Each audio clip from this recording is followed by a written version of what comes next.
Why is it such a tough question to answer whether infants are conscious from day one? Why is it such a problem? Let's start with the problem statement. What are the challenges that come in the way of identifying that a newborn baby is not conscious and we don't have that much confidence as, let's say, a 1 year old child?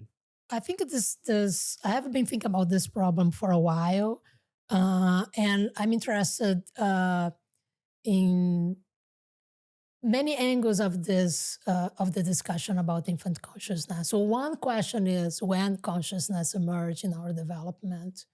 So and how can we know that that this is the moment that consciousness emerged? This goes back to a question you asked before about the varieties of conscious experience we can have.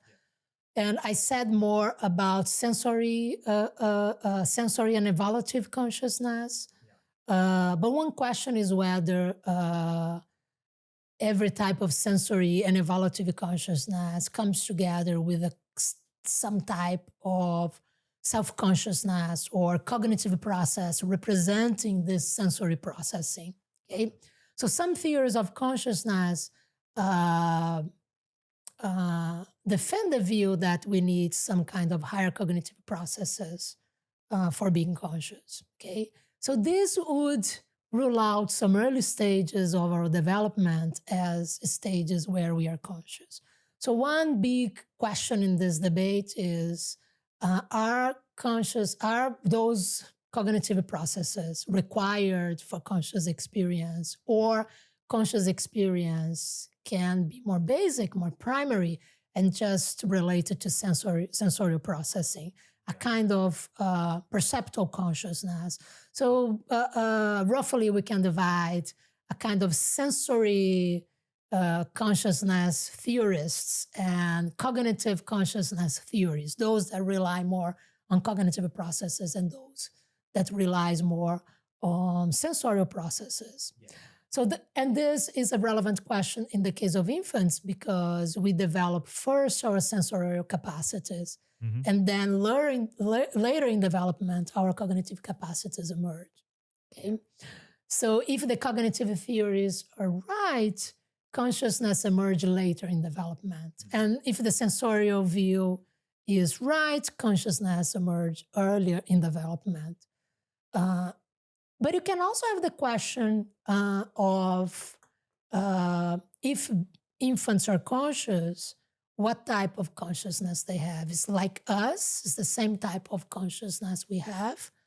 And again, this divide between the need of cognitive processes or not might play a role in how you think what it's like to be a baby or what it's like to be an infant. Yeah. You might think that what it's like to be a babe, if you hold the view that you don't need all those cognitive capacities to be conscious. And I think this debate mirror a little bit the debate in animal consciousness. If you think cognitive capacities, higher cognitive capacities are relevant, you might exclude a lot of other creatures. But if you think that sensorial capacities might be relevant, you might exclude other type of creatures too. Okay, so you might have, so one question about insects, for instance, for insects is if they're conscious, they might have a completely different type of conscious experience than, for instance, I don't know, a mouse, okay, or any type of vertebrates, okay.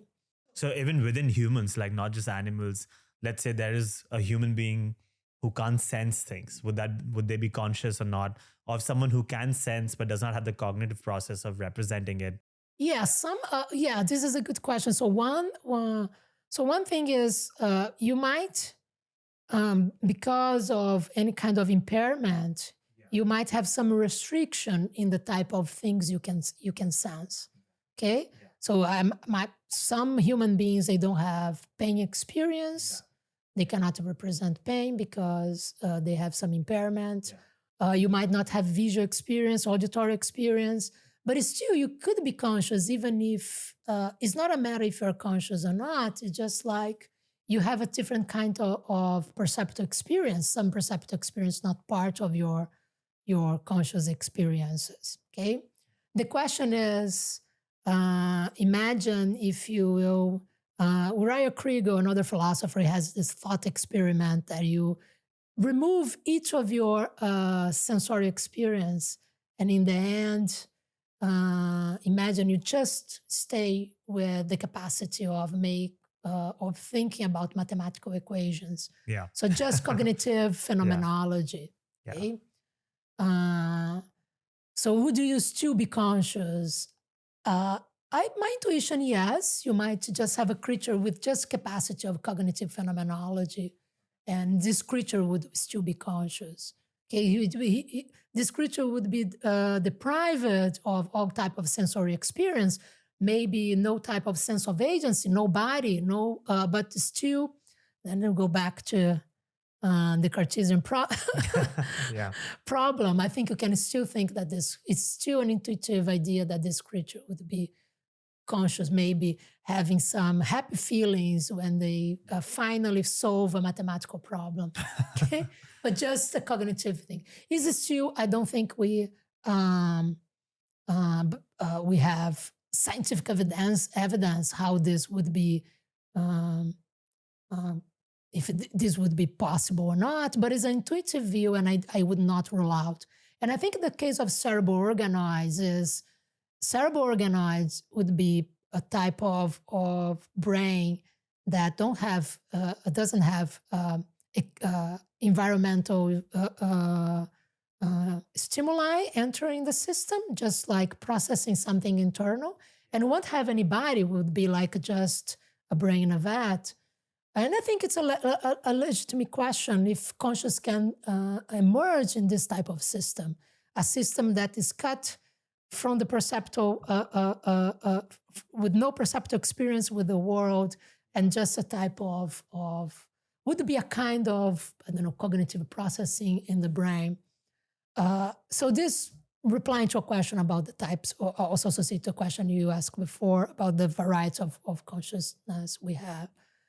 So if infants are conscious, they might not have this type of cognitive processing in the beginning, maybe a type of introspection. I don't think they might have in the very beginning, at least the type of introspection we have to access our own experiences, and probably those cognitive capacities that have developed later in development.